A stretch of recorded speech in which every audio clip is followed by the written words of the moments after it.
What does one need to drastically change a free country into a totalitarianism?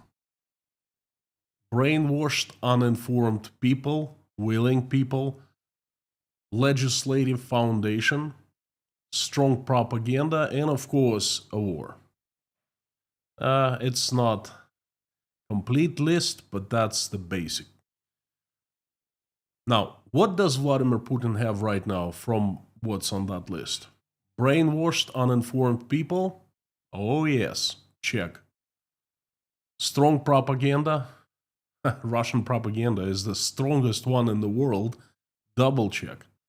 War? Check, check, check, check, check.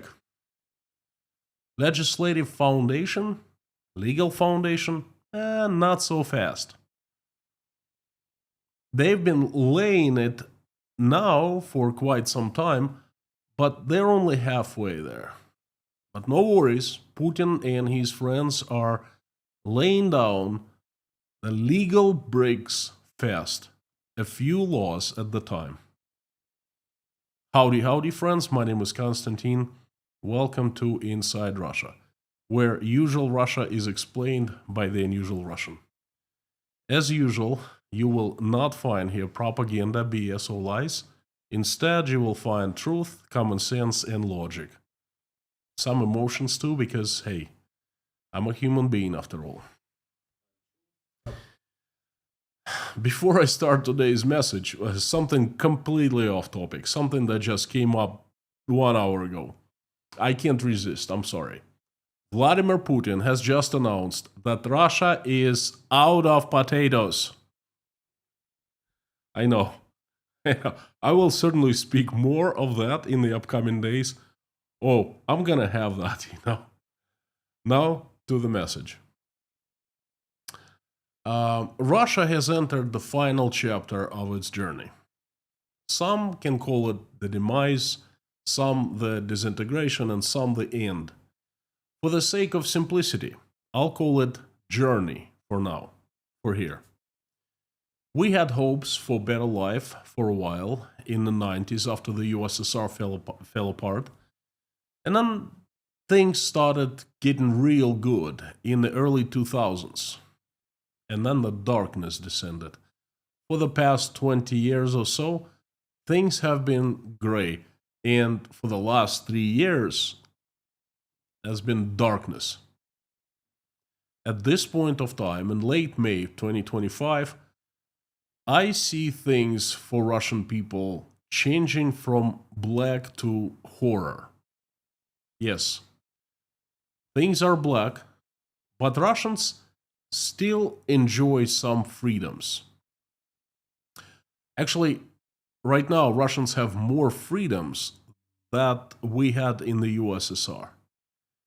And I tell you what they are, the most important freedoms. Freedom to be unemployed. Freedom to travel within the country without government's permission. Freedom to open a business and make profit, earn money. Freedom to own things, property, land. Freedom to go online and learn anything you want. Freedom to use internet. And the biggest, best freedom among them all, freedom to leave the country permanently at will. I believe that either all remaining freedoms or a large portion of them that I just told you about will be taken away from Russian people soon. And this is what I call the military tracks. Country is put on the military tracks. What I mean by that is Russian people will be taken under absolute control. They'll be stripped of the remaining freedoms in name of greatness and victory for Russia. There's nothing new in the ideology here. We've seen it before. We've been there before. I personally have seen it with my own lives, with my own life, with my own eyes. I lived in it. I was born and grew up in it. I remember the smell and the taste of it. In the USSR, the ideology was, I'll try to sum it up. The interests of the state were above the interests of the people. Soviet people served one purpose: to make sacrifices to the state, to sacrifice freedoms, well being, health, even lives if the state required. And such sacrifices were heralded as highest honor in the Soviet state. And right now, we start seeing that the history is repeating itself. Well, starts repeating itself. The blueprints are the same, and you know what? What's even worse? The people who are using these blueprints are also the same. 70 plus, 80 plus year old current Politburo consists of the old 70 plus and 80 plus KGB officers and the nomenclature, read ruling class communists of the past. It's actually quite unbelievable. All the efforts, all we did in the 90s, in 2000s, pretty much down the toilet. Let me just give you one example.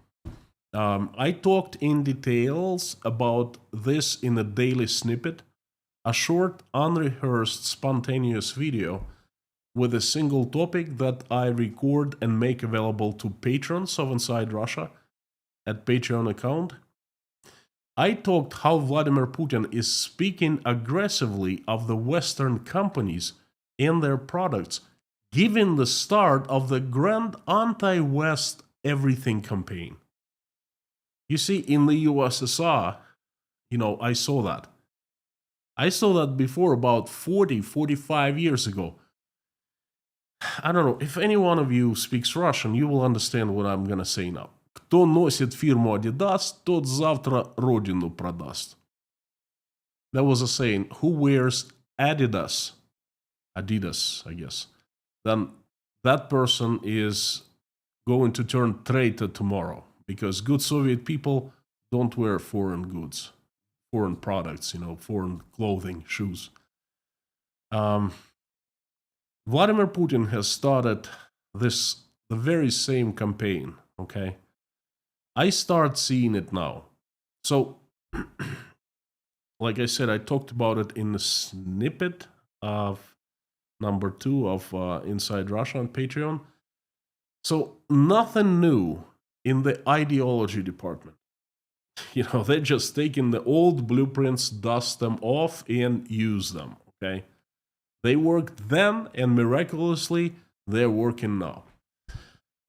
Where we're seeing the changes, the new things, are the tools. Oh, Russian state have such modern, high-tech, advanced totalitarian tools to suppress freedoms that I think in the USSR, they didn't even dream about tools like that. Face recognition, wireless money, digital easy-to-trace payments, transfers, money transfers, bank transfers, mobile telephones recording every word spoken and every step taken, mobile telephone cameras eavesdropping on you, at the KGB will. Russian people are under complete control. I would say under complete dome right now.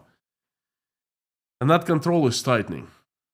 What current Russian regime lacking is legislative foundation, a legal foundation.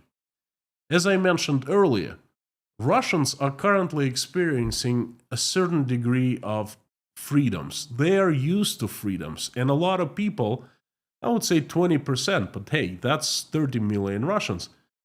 They are not happy about losing freedoms. Okay, they're used to the freedoms.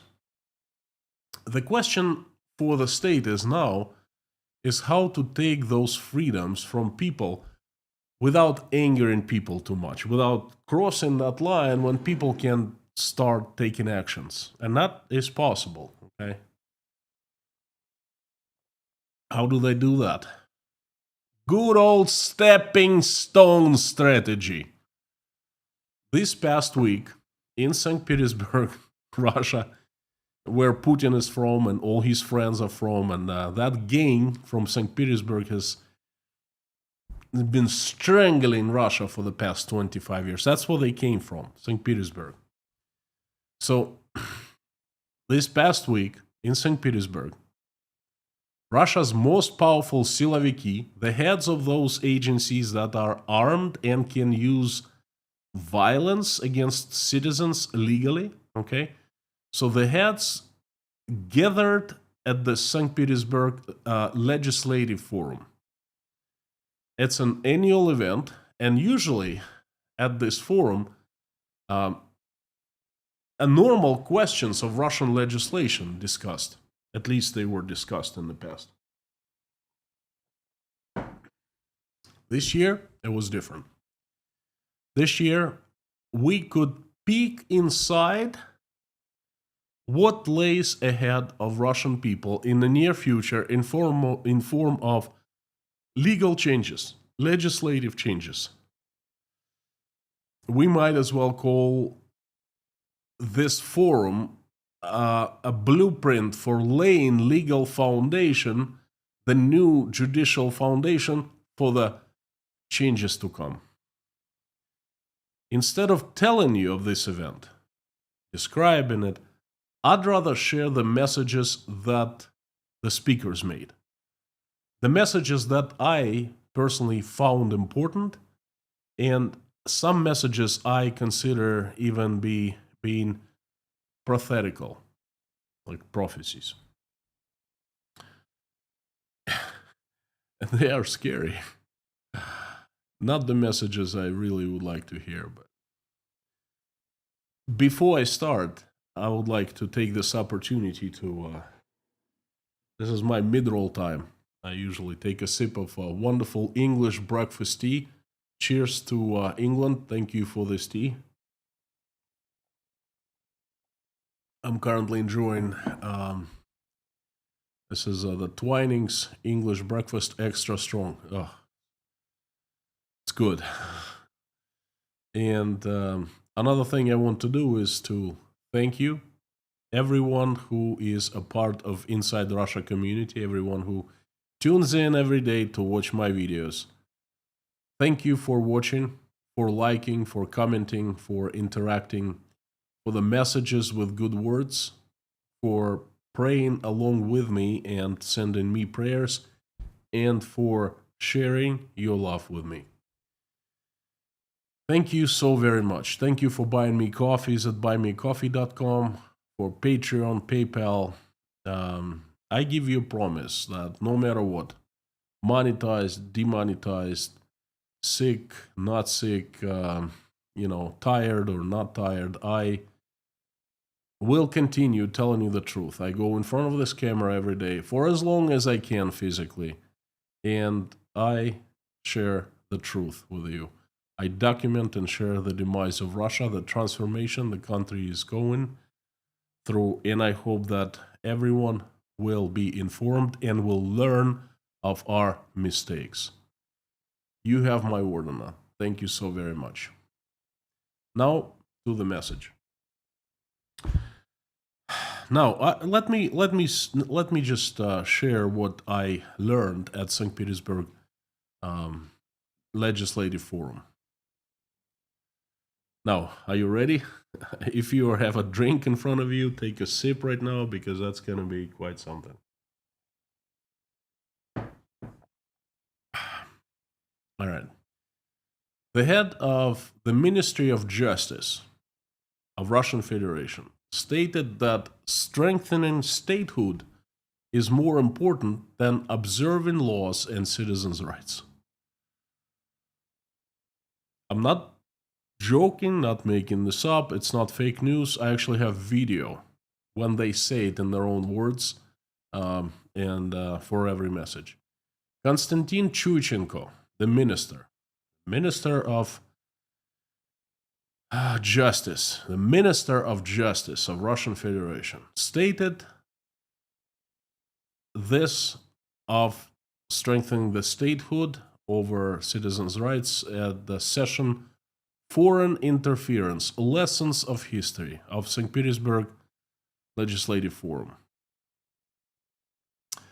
As example, he cited several cases from Russia's far past, from the history of Russian Empire, where there was an allegedly a foreign influence found.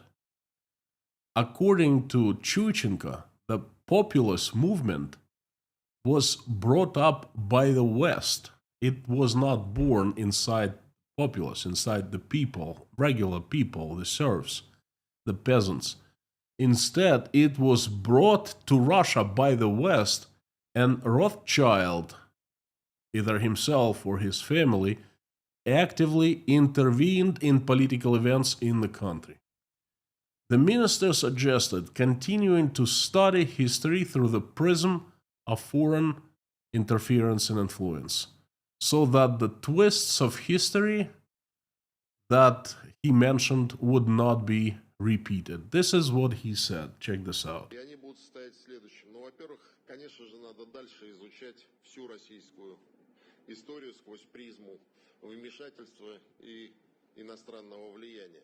Yes, we have to continue to study the history through the prism of interference and foreign influence, so that the twists of history that I just told you will not happen again.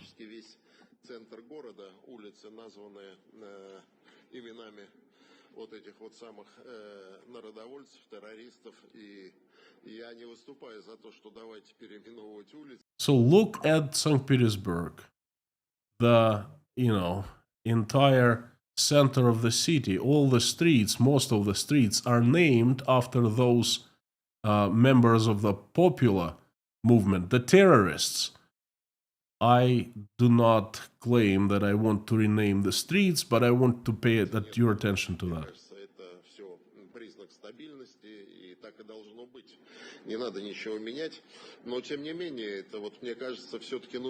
We shouldn't change the names of the streets, but because it would not be a stable society. If we don't change anything, this is the sign of stability. But nevertheless, we should pay attention to that. Не было необходимости, не просто необходимости, но и не было возможности приспосабливать исторические события и окраску этих событий под дух времени. So we have to make sure that no one would use those past political events, would adjust them according to current political agenda. Кроме того, у нас миссия юстиции. Besides, the mission of justice, is the according to Chuichenko. Okay, this is very important. Okay, I'm gonna translate it word to word. The Ministry of Justice is saying that the mission of the Ministry of Justice is determined by a triad.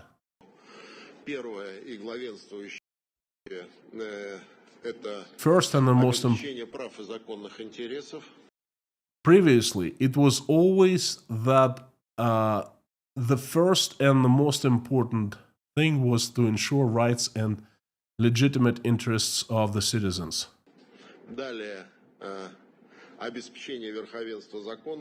Next, the next is ensuring the rule of law.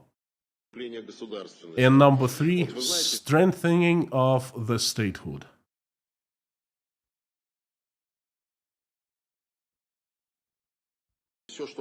But everything that is happening right now confirms that the strengthening of statehood should not be put in the third place. Because a weak state will not be able to ensure our rights and the rule of law.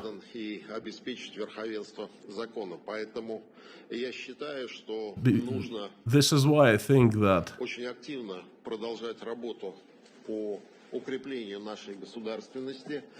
we need it is important, it's a must to continue our work to strengthen the statehood. Ну и, соответственно, нужно вести работу по противодействию иностранному вмешательству и иностранному влиянию. Вот And then we need to continue the work to interfere foreign influence and foreign interference. How about that? The Minister of Justice, the very same person who must observe that people's interests are above state interests, because we are the people, the real power. In life and in Russian constitution belongs to the people. It's all about the people. The state is just to serve people, okay? So that very same person who is placed by the people to observe that their rights and interests are above state's interests says otherwise.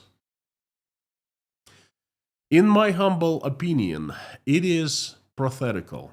That minister was laying out the very blueprint of the new legislative foundation, okay? And then, like I said, it's nothing new. We've seen it before.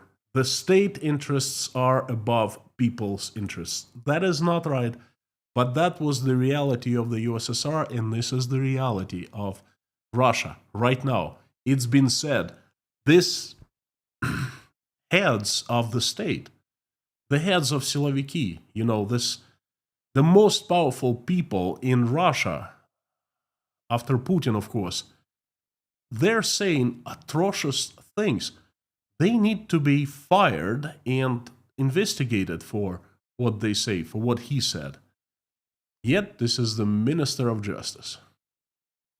How about that? Let me know what you think of this message down below in the comments. I really, I cannot express with words how I'm feeling. I am enraged, okay?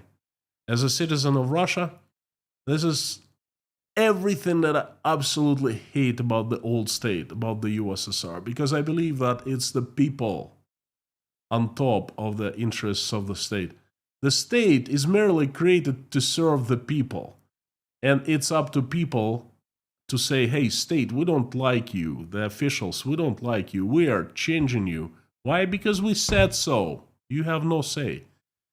And then you see what they're doing in Russia. They taking it and putting it upside down.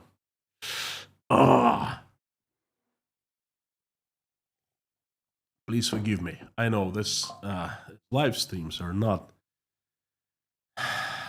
place for emotions, you know, but like I said, I'm a human being after all.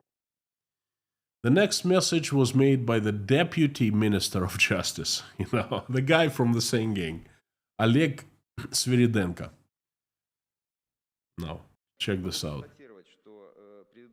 He said, according to the law on foreign agents, this status can be assigned to almost anyone, even an alien from another planet.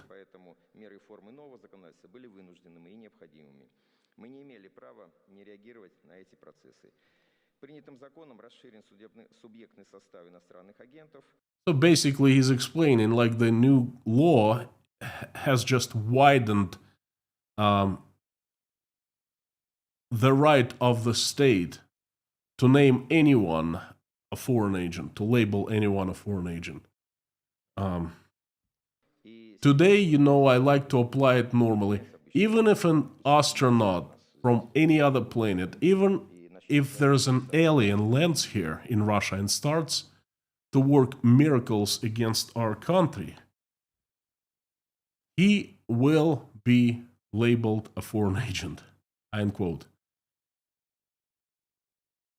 The deputy minister just confirmed that basically the foreign agent inagente, the foreign agent law, is a tool the state uses to get rid of anyone who the state considers a threat.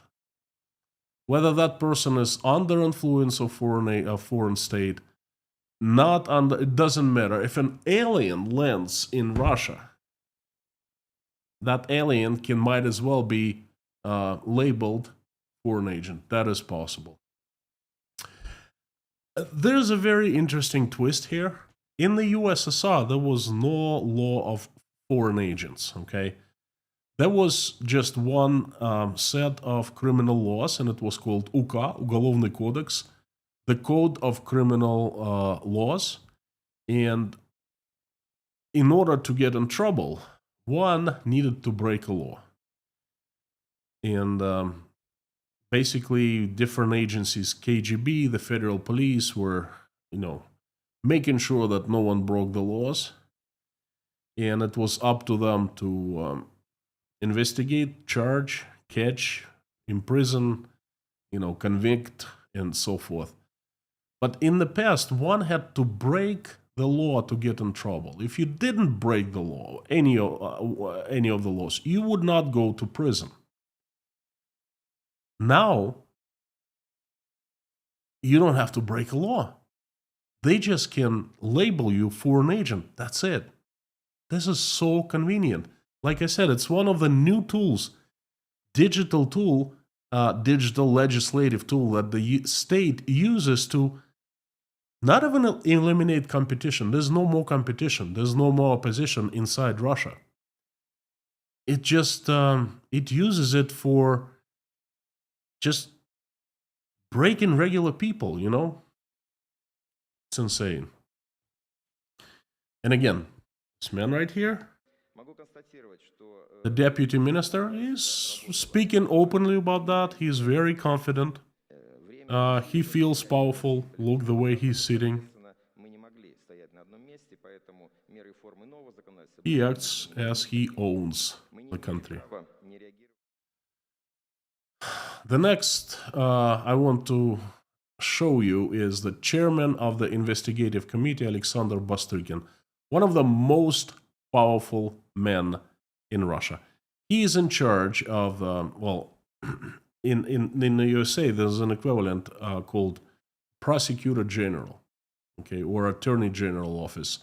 So anyway, in Russia, that's the investigative committee. So that's the state agency that charges people with crimes, investigates, and presents evidence to court, and court convicts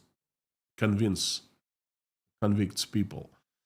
So anyway, Alexander Bastrykin, he drew attention to the Krishna fans, Krishna followers in the hall. Check this out. Migrants over there? And the lady says, well, Krishnaites, those are follow Krishna. Are they the migrants? Are they protesting? In this hall, they're protesters?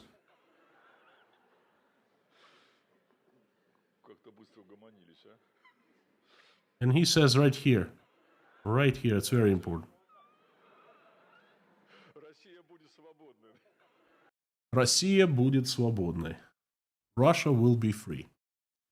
So he will be, he was making fun, he was making an insulting joke about the Krishna followers, saying they're migrants. And then he called their appearance in the hall a protest action. Are those migrants? Moderator replied that they were Hare Krishna followers. Well, they're migrants, right? So it's a protest action. Russia will be free. Now, Russia will be free, Россия будет свободна, is the slogan of the opposition protests in Russian Federation. It was introduced and used by the politician Alexei Navalny. That is his slogan. For years, they were afraid even to say that word, that phrase out loud. And now they have made it a joke. Russia will be free is a joke now. The next message. The chairman of the Constitutional Court of Russian Federation announced that corruption apparently is an ineradicable phenomenon in Russia. The chairman of the Constitutional Court, Valery Zorkin, during a lecture in St. Petersburg Legislative Forum.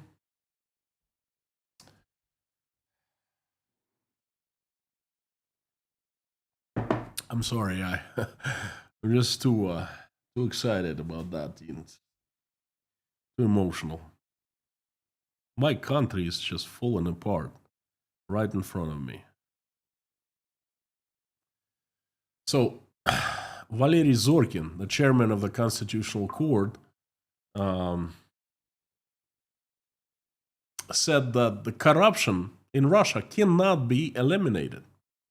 I quote, "I cannot claim that corruption is embedded in human DNA. But I am convinced that we are facing a widespread and apparently indestructible phenomenon in the history of mankind. What can you do? A person is naturally predisposed to seek and benefit for himself everywhere. Until the opposite is proven, all the experience at our disposal suggests that in all societies there have been and there will be those who ambitions and greed drive to corruption." End quote. Ooh, boy, where do I start? What do you think? What do you think of this? It comes from the chairman of the Constitutional Court of Russia. It's right next to the Supreme Court. You know, there's two higher courts in Russia. This court, its purpose is to make sure that the legislation is accordance with the Constitution of Russian Federation.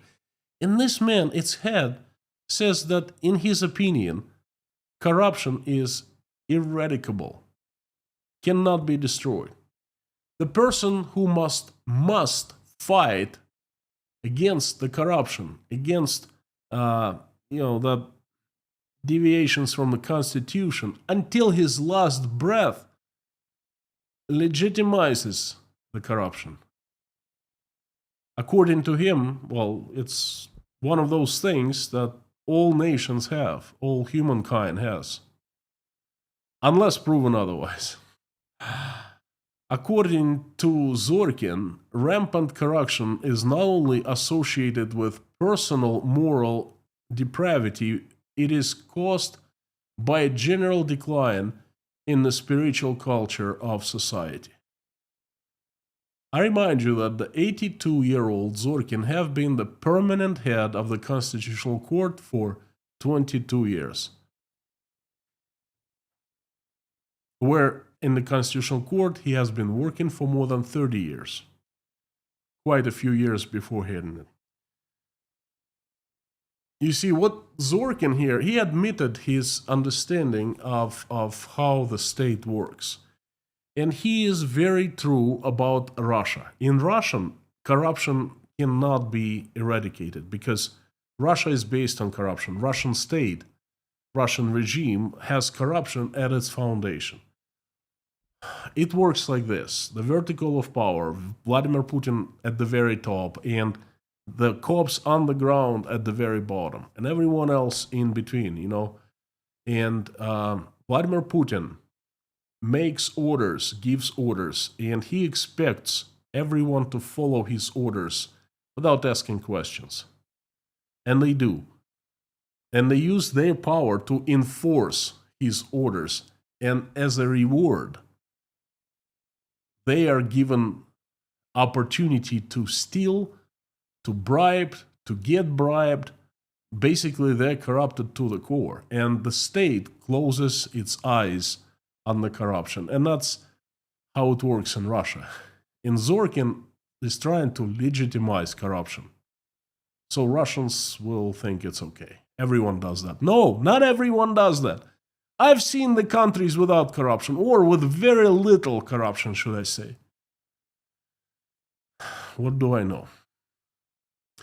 The next message is absolutely awesome. It's Chuichenko again. That's the Minister of Justice. The minister, the head of the Ministry of Justice.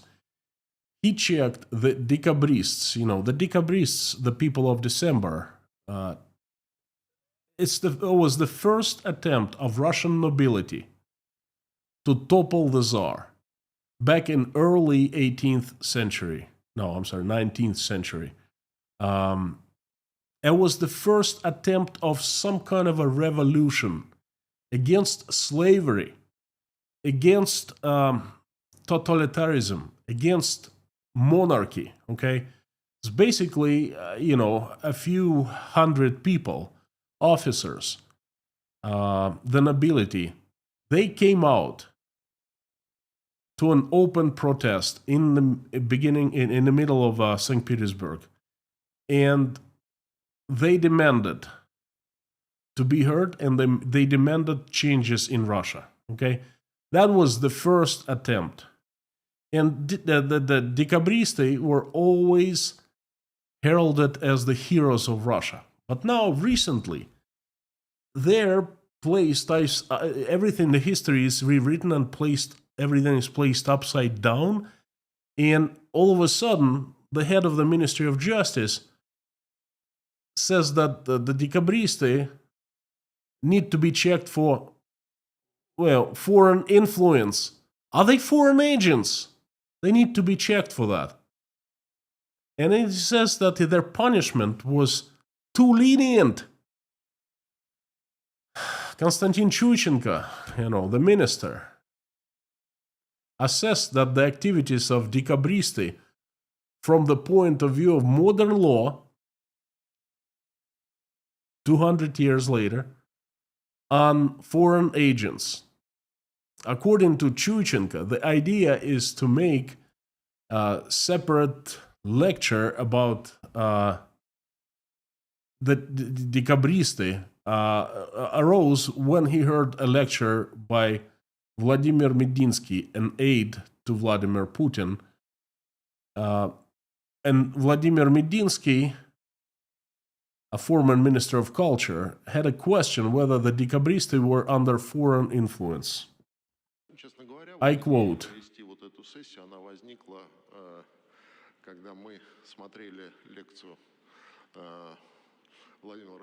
look at the guy, he's just great, he's just having fun, Were decabristi under foreign influence? Questions arise.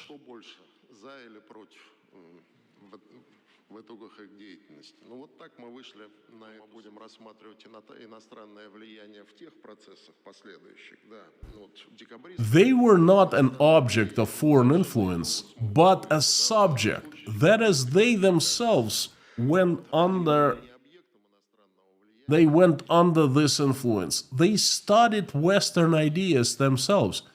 And they say they drew from the Western culture, from the Western ideology, in order to form their own values.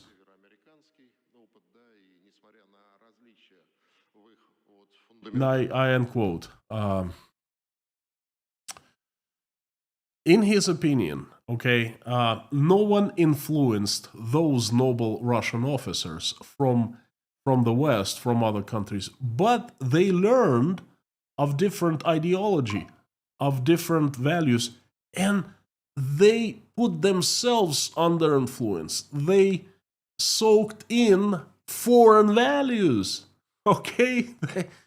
Well, he kind of forgets that this is what it's all about, It's the people decide which values they have. It's the people who are the ultimate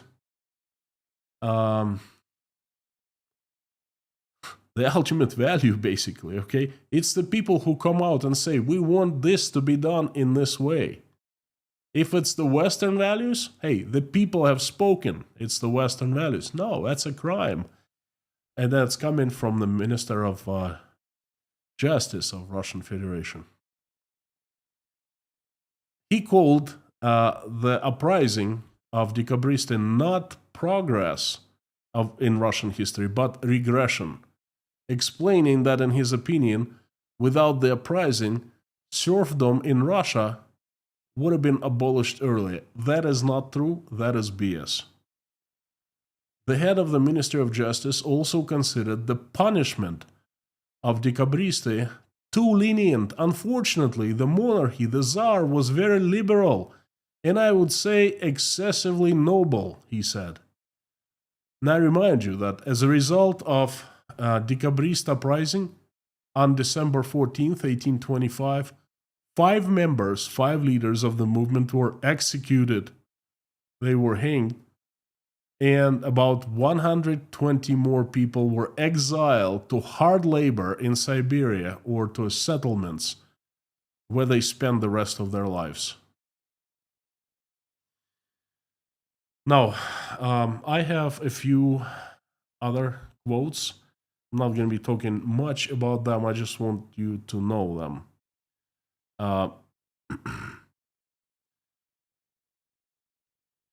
Nikolai Kropotchev, the head of St. Petersburg Legislative University. Those changes of Russia's constitution that were made not too long ago, 5 years ago, not only opened new opportunities, they showed very clearly that our country is religious. Those events that happened in 2022, I would name them the war for real religious values. That's the rector, the head of one of Russia's largest law universities, St. Petersburg Legislative University or Law University. What do you think of that? This is, I don't know what to say. Ekaterina Larina, a high-level official from the Ministry of Digitization, the ministry that oversees internet and everything digital. The freedom of speech and the freedom of press are absolutely different things. The freedom of speech is a freedom to speak up, and the freedom of press is always comes with the responsibility. The freedoms are to be necessary. The freedoms, it is necessary to limit freedoms, because if a person exists outside the box, the values don't reveal themselves. This is an official of a Russian state openly speaking at a public event that the freedom of speech and the freedom of press are different things, and the freedom of all freedoms are to be limited, must be limited. I don't know. Am I crazy? I'm citing these things, and I feel. What if those people are normal and I am crazy? Okay. There was one case brought up when migrants were assaulted and attacked by the citizens of Russia for just being migrants. Okay. Alexander Bastrykin, the head of the investigative committee, replied, "Well, thank goodness it happens even once. Thank goodness they were attacked."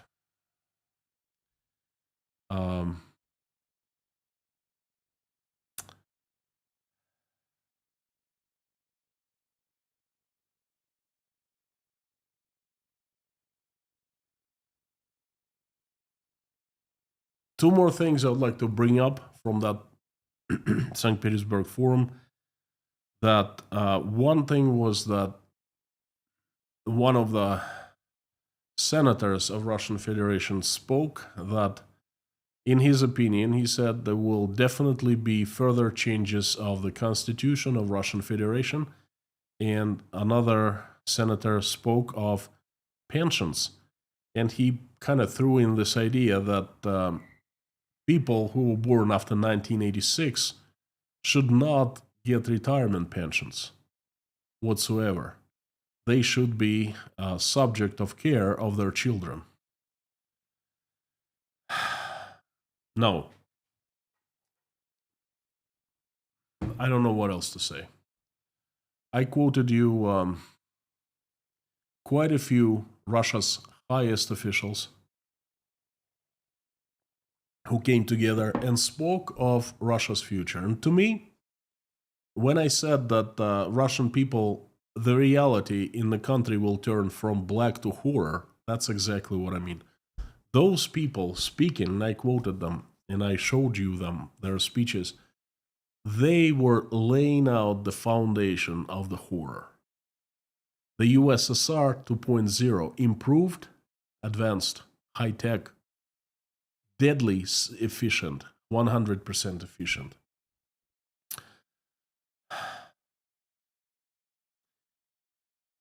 I was thinking how to end this live stream, and one of the ideas was to say about popcorn, because that's the analogy I always used. Popcorn.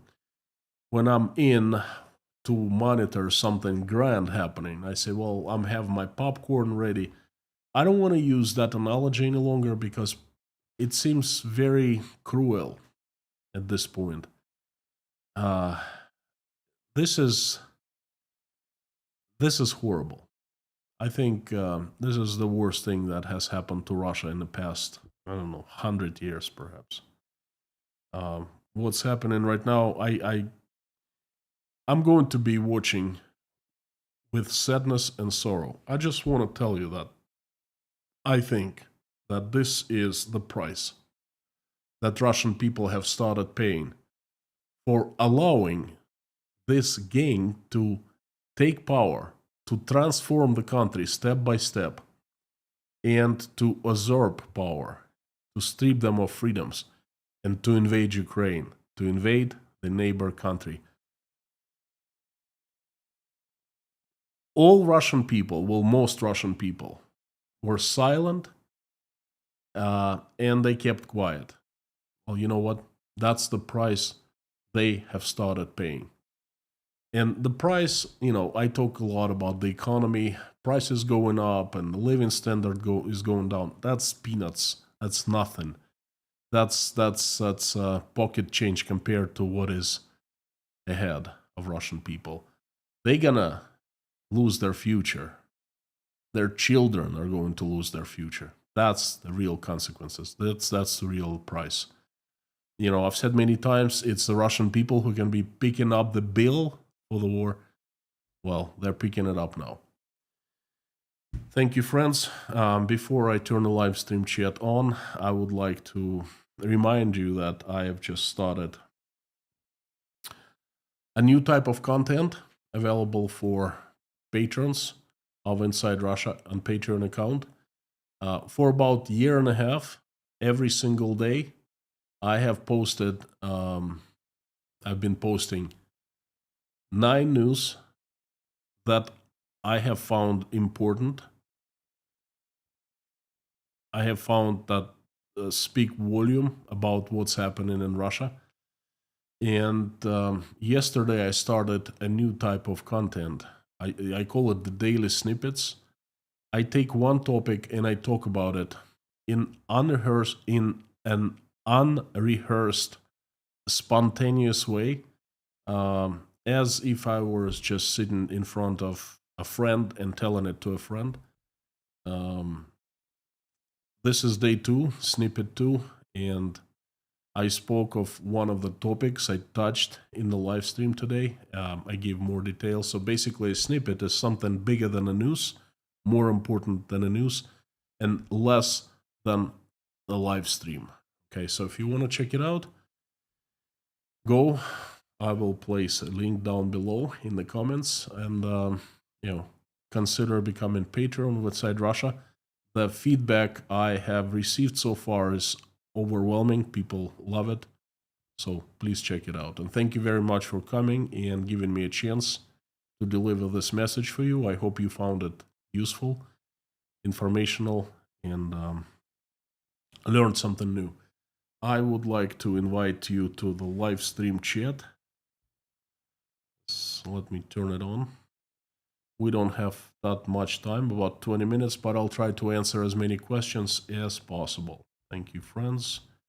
And turning on the live stream chat of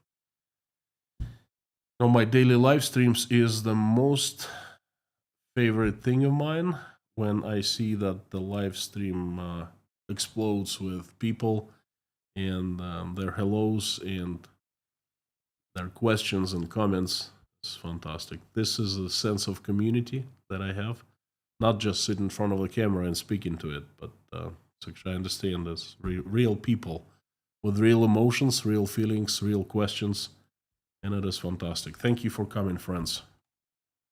Thank you so much. If you're new here, I would like to let you know that Inside Russia community is the best one on YouTube, on internet, because the moderation team of Inside Russia, the moderators have made it this way. Fantastic people and the best moderators, Lorna, Mammy K, Bob S, Harry Potnan, Amir Fazat, and Dirk. Thank you for coming. Thank you for helping me and everyone. Thank you for making this community the way it is. Our rules here are very simple, not too many of them. We do not discuss US politics. And we are polite to each other, and we never insult anyone. And that's pretty much it. Be nice to each other, and you usually are. So thank you, friends.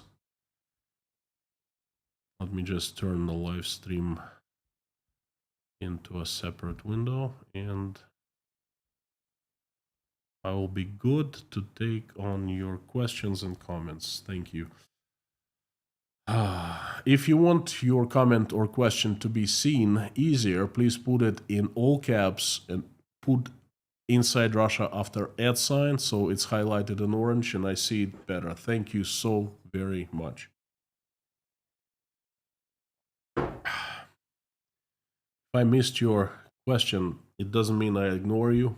It's just too many questions and I missed it, so please keep on posting. Hello, Lorna, Bob S. Bob, thank you for your email a couple days ago on Saturday. I will reply. I have a pretty good information to share with you, so I will do that shortly. The usual suspects, fantastic to see you. Thank you for coming. I know you by names, and I think I know you by faces. I don't know your faces, but I kind of like imagine. So thank you for coming. The Highwayman, good to see you. And Jodes, Rames, Tom W, Leitmotiv, Werner, Stefan, Pamela, Ann, Alu, AA, Scott, Guy, Indiscreet. Holy bejesus, you get Jugs, be Zugs. Well, what kind of name is that? Andrew Hodson, Mr. Kaliskin, Ronnie, John Philby, KG1, Andreas Benz. Friends, fantastic to see everyone. Let's jump straight to the questions. Werner, always good questions. How long can the Russians ignore the consequences of overly wear and tear of machinery together with sparse maintenance? That's a tiny question. That's a good question, but it's a tiny magnitude. Now, I want to tell you something. I'm speaking over the weekend. I'm speaking to a very smart person, an accountant, the head accountant of 6 large companies. She owns an accounting company. Her husband is, though both educated, her husband has a very high position in one of the large companies in the city. And, we're discussing economic situation, and the person knows everything about the economy. She tells me how the companies have started losing profit, tax are higher taxed and so forth. And then at the end, she tells me, she says, "Look, well, that's gonna be over soon." And I go, "Wow!" I jump on my chair. I go, "What? It's gonna be over soon? When?" She goes, "Well, the war's gotta stop soon." And I said, "Well, what?" And she goes, "Well, it cannot go on for a long time like this." And then she wasn't joking, just telling me, And I said, "Well, don't you know that Putin has announced he's going to fight for 20 more years?" And then where he jumped, she jumped. She goes, "What do you mean?" I said, "Well, look, Medinsky announced it. The media has been talking about it. Do you watch the news?" She goes, "No, I don't. The news are too crazy. I don't watch the news." And then she's puzzled, and then she's kind of terrified. She says, "What do you mean? Are you joking? Is it going to go for a long time?" It cannot go for a long time. So what I'm trying to tell you is that Russians don't ask the global questions, let alone these questions of wear and tear. They could care less.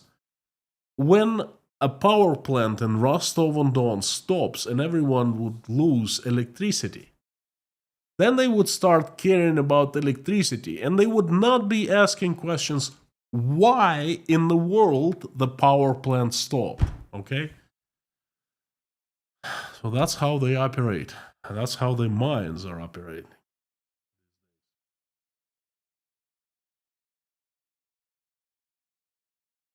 Guy, what the fudge? Russia was innocent all along.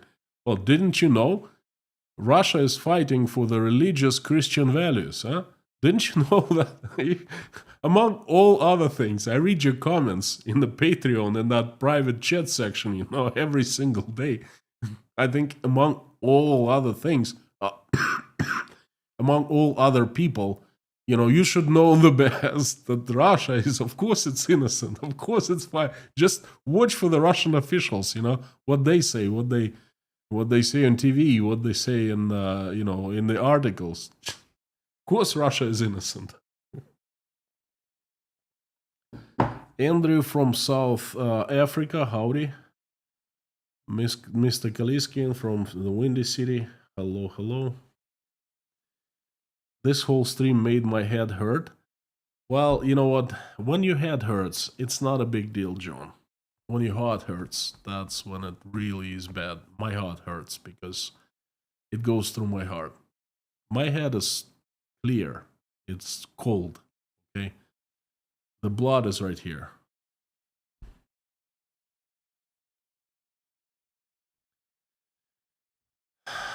Stefan, I believe that China will help Russia to implement the digital USSR 2.0 by applying digital oppression similar to what has been implemented in China.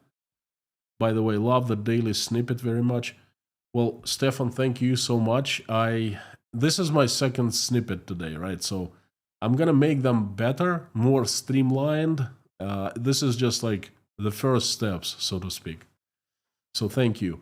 And I do believe, not only I believe, I saw that the Chinese came to Russia on one occasion, I know that. Back in 2023, they came after Putin visited China. He must have made a deal for that with Z, and after Putin returned, a group of about 40 professionals who were working on the Chinese digital wall, Great Wall, the digital infrastructure, they were spotted in Moscow airport coming from China, well, obviously on a business trip, okay? So they started implementing it back in 2023. So that's a part of the problem, and it's a part of the future, and this is what I mean. They have digital tools, and they're developing and building up even more digital tools, okay?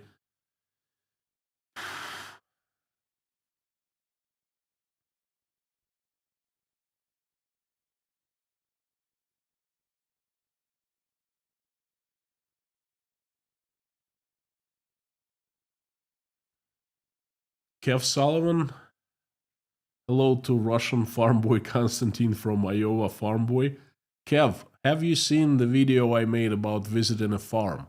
Go and check it out. It was made in 2021 in May. Find it. Something about Russian farm. So I think you're gonna enjoy it.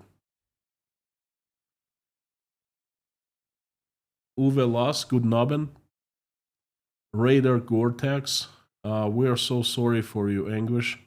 It's not you, it's me. I'm angry with myself because for 25 years I was watching everything was going to hell and I didn't do anything. I should have known better. I mean,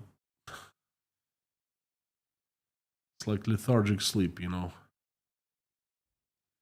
Sending my love to Texas. I heard that everything is bigger and better in Texas. Is that true?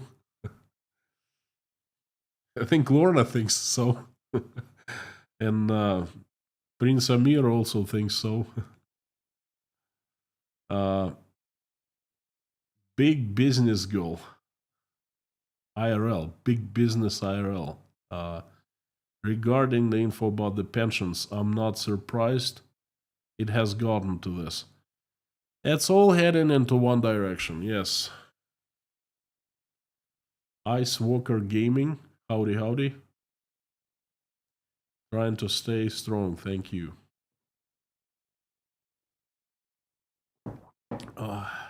It's not.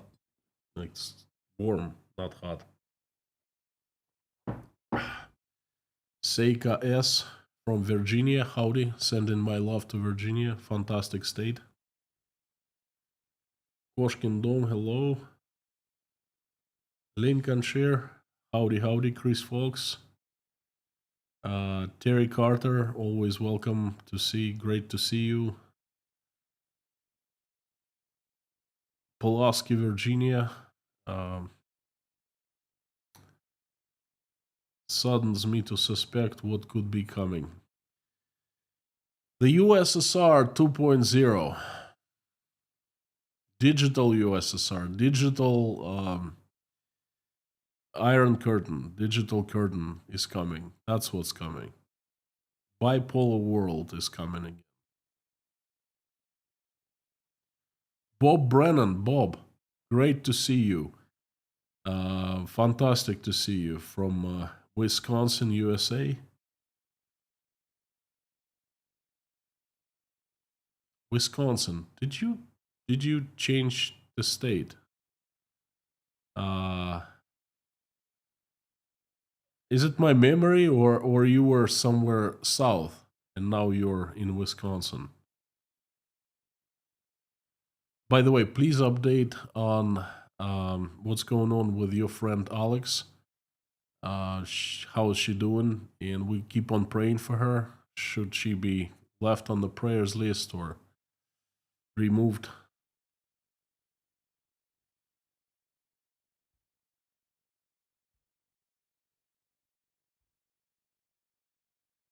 Pamela, so when Jesus comes down from heaven, he will be a foreign agent. I think absolutely he will be, because he will be speaking of love. He will be speaking of God, and that's Russian state is above all. We were clearly told so by the Minister of Justice himself. I mean, of course Jesus would be labeled as a foreign agent.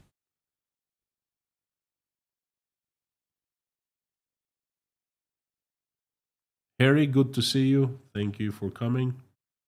About 5 more minutes and let's finish this up. Peter van der Hoevel, good to see you. Thank you.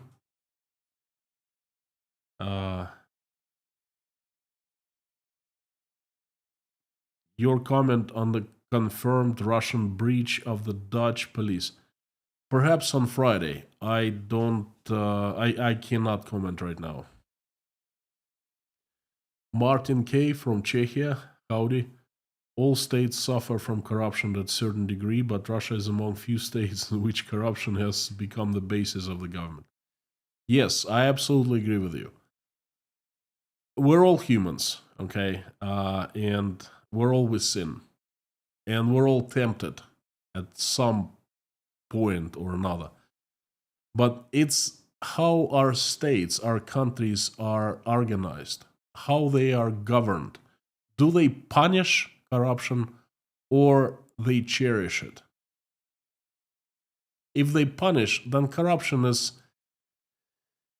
well, it's not the basis of the state. But in Russia, it's cherished, it's part of the system. That's why corruption cannot be eradicated, says the head of the Constitutional Court of Russian Federation.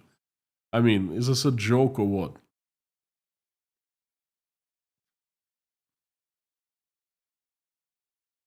Matt Blazer 89, good to see you, friend. Good to see you from Romania.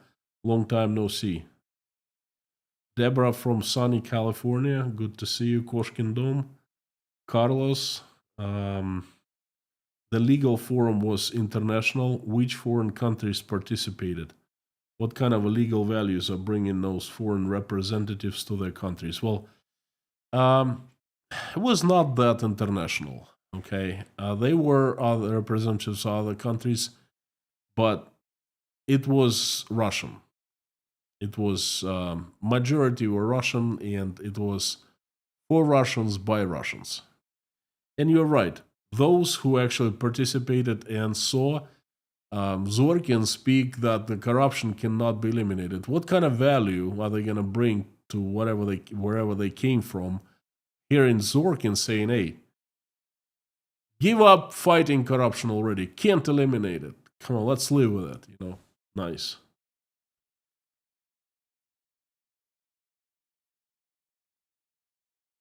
Um, Small white wolf inside Russia. Did your skill have a teaching certificate? My skill? Which skill?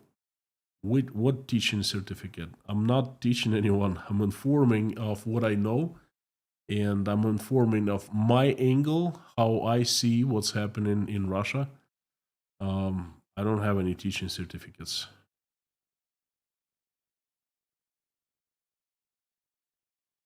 Andreas Benz, the foreign agents law is nothing else how to become on Stalin's list for foreign laborship. Not, I think I understand the idea, but I kind of misunderstood the details. Tranmere, UK. Thane of Tranmere. Welcome. Happy, happy, happy. Well, I'm very glad someone is happy. Thank you so much. I send in you love back.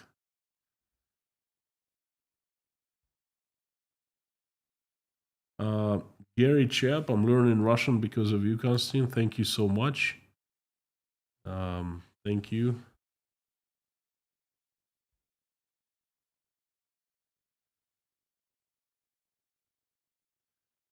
Crypto Keeper, what kind of strikes do you foresee happening now that the floodgates have been opened? I'm not a military expert. I'm not. If you're talking about that permission to strike deep inside Russia that the Ukrainians got, I don't know. We just have to wait and see. I'm not an expert on anything military. I did not serve in the army, and I am as far from the military as a person can be.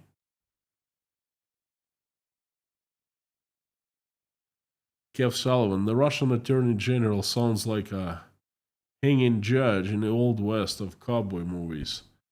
Oh, check them again. These guys are just, they own the place. The way they're sitting, the way they're speaking, the way they're joking and laughing at these issues that everyone should be crying about. Состоять в следующем. Ну, во-первых, конечно же, надо дальше изучать всю российскую историю сквозь призму вмешательства. Далее обеспечение верховенства закона. И третье это And укрепление he's talking about государственности. basic Вот вы freedoms знаете, with все, что smile like происходит that and сейчас и все, что casually происходило talking тогда, back and forth, оно and подтверждает, что, честно говоря, unreal. провести вот эту сессию, она возникла, когда мы смотрели лекцию Владимира the very fabric of what freedom is weaved of. That's just. Oh, I'm sorry, friends. Stefana, what do you think will eventually pull Putin down the chair? Old age or his friends conspired against him? All right, friends, I'm gonna be wrapping up soon. Couple more minutes, and that's it. Alu, Russia wants to be European for much its history and also doesn't like the Western influence. What does Russia want from the West, and what do they not want? You know what? That's a very good question, and I'm gonna take it as a last question. That's a very long one to answer. If we're talking about core values, I believe that Russians are very close to Europeans, very close to the West. They're closer to the West than to the East. Okay, it is arguable because some people think otherwise.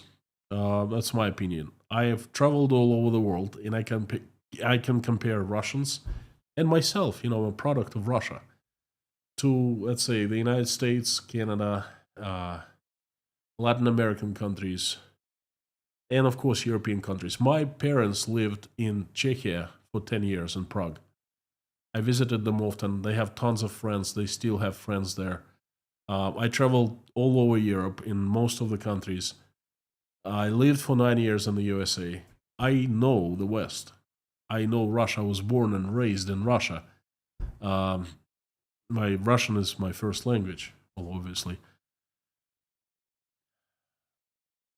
When the USSR fell apart, we were attracted to the Western values. We understood the beauty of democracy, the beauty of free markets, the beauty of a system where state is not above you, when your interests are above everything else, and when the state's interests are, you just don't care about the state interests. Okay, um, we were attracted to Europe. We were attracted to the West, to the USA. And then along came the spider. The KGB installed its own men and started pulling Russia back because the KGB has power. In the USSR, it enjoyed unlimited power over people. And the KGB liked it very much because hey, it's all about power in the USSR.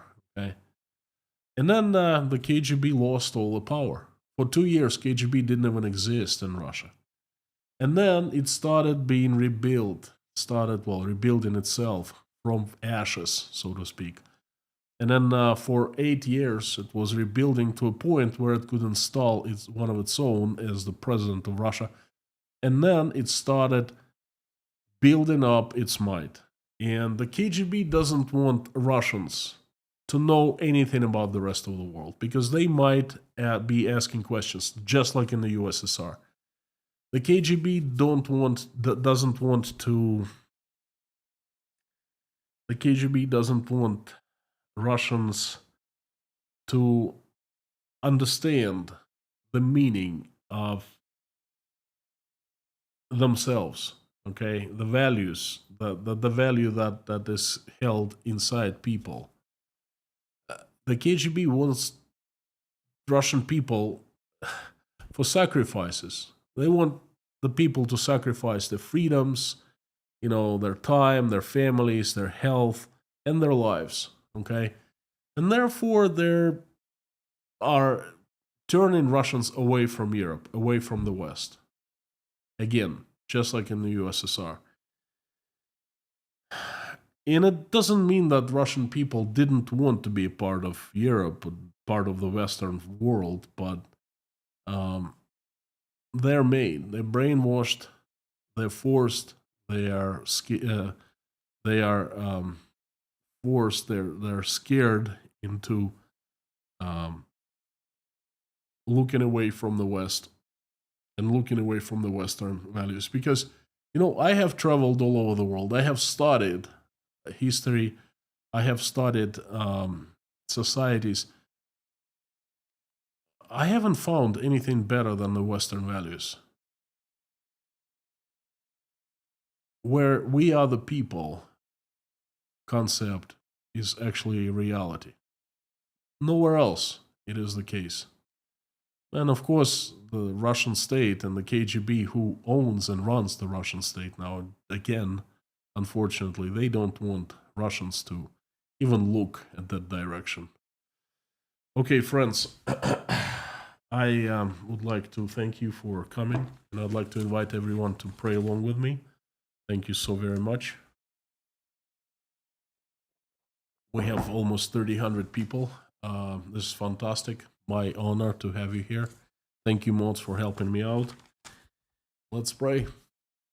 Dear Lord Jesus Christ, thank you so much for giving us this day. Thank you for the food you've placed on our tables. And thank you for the roofs you've given over our heads. Thank you for the loved ones that surround us, for our children, for our families. Please give us wisdom to keep the skies above our children's heads safe and peaceful, and raise our children in a way that when they grow up, they will never fight in any wars and will make this world a better place. For now, please keep our children healthy and safe. Dear Lord, I am asking for Ukraine. Please stop the bloodshed. Reach out and touch the hearts and souls of people who are responsible for the bloodshed and for the decision to stop it, and fill it with love and mercy and empathy. Remind them that they're still human beings, not animals, so they stop the bloodshed. Dear Lord, please help every single Ukrainian who has been affected by this terrible tragedy. Answer their prayers, make their wishes come true. And help my country, Russia. Assemble your strongest angels with sharpest swords, and have Saint Michael lead that army down to this earth and get rid of the demons who have hijacked Russia, who we know by their names and by their faces. Please send your strongest angels to help Russian people to manage their country so it becomes loving, respecting, and peaceful. Please help everyone who is traveling, send them safe travels. Help everyone who is in danger right now, in dire straits. Send safety. Help everyone who is seeking political or any kind of other asylums, running away from evil. Help single mothers and fathers who are struggling, trying to make ends meet, raising their children. Please help those who are helping Ukrainians, opening their hearts, doors, wallets, and help those Ukrainians who are currently under Russian attacks. Please send everyone safety. Dear Lord, there are so many people out there who are suffering and who I'm asking for. Please help all the homeless, the jobless, the addicted, the cold, the sick, the depressed, the ones who are losing their faith, the ones who are crying, the ones who are hurting, the ones who are going through divorce, the ones who are feeling betrayed and feeling abandoned, feeling alone in this world. Please help those who are diagnosed with serious diseases and are scared. Please reach out and touch their hearts and fill them with love. Show them that you have not abandoned them, but you are right next to them. You continue loving them, caring about them, watching every step they take. Please help everyone in need and comfort them. Thank you so much for allowing us to come together and pray. Thank you for so many people who are praying along with me right now or simply watching us pray. Please answer everyone's prayer here and make everyone's wish come true. I am asking for some people who need your help. Please help Greg send recovery, send strength, good health, good spirits, so Greg recovers and goes home to be with his family, and send strength to him and to his family. Please help Lee and Brenda, Daniela Fromm and her family, Janice, Karsten, Ron Bozoid, Ann Larson, Hannah, Jeffrey S. and his family, Katharina Holm,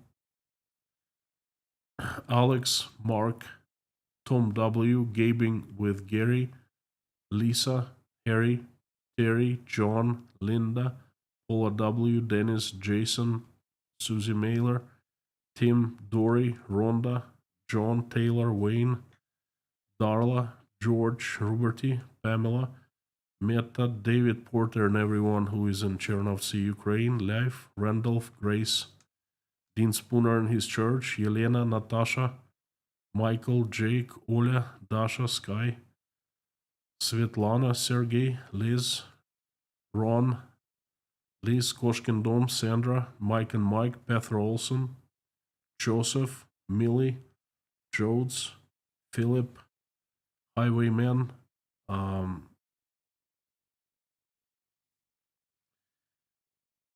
Denise Abbott, Derek Martinez, and Jeff Gibson. Thank you very much, dear Lord Jesus Christ. Amen. Thank you, friends, for coming. Thank you for giving me another chance. I hope you learned something today. I hope that this knowledge will help you to have better lives and not make mistakes that we Russians have made in the future. So thank you for coming. I would like to remind you that you're awesome and you rock. And this message I finish with asking you to say out loud along with me the usual, as loud as you can. Carthago delenda est.